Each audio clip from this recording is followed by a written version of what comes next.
कि एक वस्तु को 20% के लाभ पर बेचा जाता है, यदि क्रय मूल्य और विक्रय मूल्य दोनों को ही 100 रुपए कम कर दिया जाए तो लाभ पहले से 5% बढ़ जाता है। वस्तु का क्रय मूल्य बताइए।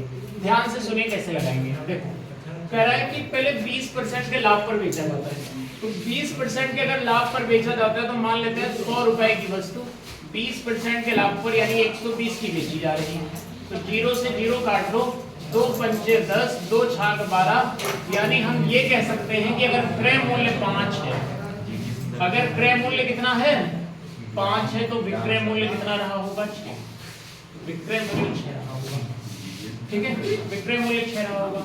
अब कह रहे हैं अगर क्रय मूल्य विक्रय मूल्य दोनों को 100 रुपए कम करें तो लाभ पहले से 5% बढ़ जाता है। 5% पहले से बढ़ जाता है, पहले 20 का लाभ, अब 5% बढ़ जाएगा तो लाभ कितने परसेंट का होगा 25% का, यानी 100 की चीज अब 125 की बेची जाएगी। आपको ये समझना है, ये नहीं कि 100 में 5 जोड़ गया 105 लिख दो। उसने बोला लाभ 5% बढ़ गया है, तो पहले लाभ आपका 20% था, अब 5% बढ़ गया यानी 125, ठीक है।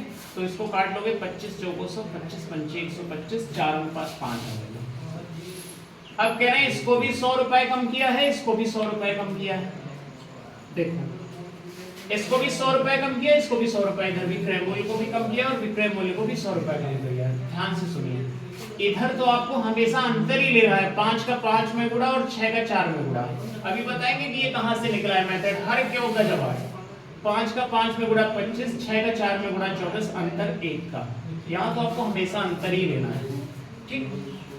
नीचे अगर माइनस माइनस है 2 घटेगा, प्लस प्लस है 2 घटेगा, लेकिन अगर माइनस प्लस होगा तो जुड़ जाएगा। फिर से सुनिए, माइनस माइनस है 2 घटाना है आपको नीचे, प्लस प्लस है 2 गुणा करके घटाना है, लेकिन अगर प्लस माइनस होगा जुड़ जाएगा। क्यों? क्योंकि हर क्यों का जवाब जानो। क्योंकि अगर हम आपसे कहें कि आप रेस में पहले किसी से 20 मीटर पीछे थे, उसके बाद आप 20 मीटर उससे आगे निकल गए, तो आपने कितना कवर किया, हो गया 40 मीटर। तो प्लस माइनस के बीच का अंतर लेने के लिए हमेशा दोनों को जोड़ देते हैं, ठीक है। अभी बताएंगे मेथड कहां से निकला है। नीचे गुणा करोगे कितना आ जाएगा, 4 का 100 में गुणा 400, 5 का 100 में गुणा 500, तो 500 में 400 घटा दोगे कितना आ जाएगा 100। 100 का 4 से गुणा 5 से गुणा कर लोगे तो क्रय मूल्य 500, और 100 का 6 से गुणा कर लेंगे तो 600 आ जाएगा, ठीक है। इसका इसमें गुणा कर किया 400, इसका इसमें गुणा किया 500, 500 में 400 गया 100, तो 1 की वैल्यू 100, 100 का 5 से गुणा 500, विक्रय मूल्य आ गया 6 से गुणा 600। अब देखो ये चीज निकली कहां से। इस अनुपात को अगर हम x वगैरह मान के लगाएं तो इसको क्या लिख सकते हैं 5x, और इसको 6x लिख सकते हैं, है ना। इसको भी 100 रुपए कम किया है और इसको भी 100 रुपए कम किया है, बराबर कितना हो जाता है 4:5। ये वाला तो इतनी चीजें तो आपको ये वाली करनी ही पड़ेंगी, इससे आप नहीं बच सकते, पहले आपको वो सब करना ही पड़ेगा। बराबर क्या हो जाता है 4:5 का मतलब 4/5।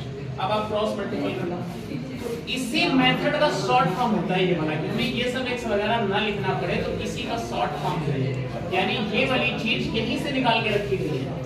समझ में?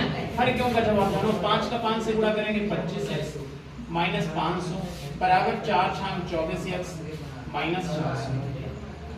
25 में 24 घटा लेंगे कितना आ जाएगा x, और इधर 500 उधर जाके 400 में 500 प्लस का हो जाएगा, 400 में घट जाएगा तो कितना आ जाएगा x बराबर 100 आएगा। 100 यहाँ रख दोगे 500 600, ठीक है। तो चाहे आप ऐसे लगा लीजिए चाहे ऐसे लगा लीजिए, तरीका